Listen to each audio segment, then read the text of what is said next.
ژووری تایبەتی خۆی هەبوو ئیتر ڕۆژانە لە بینی بڵێن 7 سعات بۆ 9 سعات لە خوێندنە دانابڕە زۆر کاتش لە هەموو شتێکە بەشداری ناگرت لەگەڵمانە چکە پەیوەندی بە خوێندنەکەەوە کردبوو و ئەرکێکی قورس لەسەری بوو و لەخوا بە زیاد بێ ئەرکەکەی زۆر بەخۆشی و دڵخۆشی ئێمە تێپەڕاند و زۆر شکر بۆ خۆی گەورە.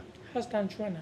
وەڵاهی هەست لەخوا بە زیاد بێ زۆر شکر بۆ خوا ئەو هەستە خۆشە هیوادارین نەک بەس لە ماڵی ئێمە هیوادارین لە هەموو ماڵی کوردێک لەم شارەیە ئەو خۆشیە بکەوێتە ناو ماڵیانەوە و خۆشحاڵ بن و دڵخۆش بن نەک هەر بە قوتابی و بەڵکو لە هەموو بوارێکە دڵخۆشی کوردێک لەم کەرکووکەیە ببینین ئینشاءالله. پێشبینی تەکرد کچەکەت بۆ شێوە سەرکەوتن؟ وەڵاهی هەر لە مناڵیەوە ئینشاءالله و پێشبینیمان لێ کردووە چکە خۆی قەت کەم تەرخەم نەبووە لە خوێندنە و لەخوا بەزاد بێ هەموو ساڵەکان شێر تێپەڕاندووە هەر بە یەپلەی یەکەمە.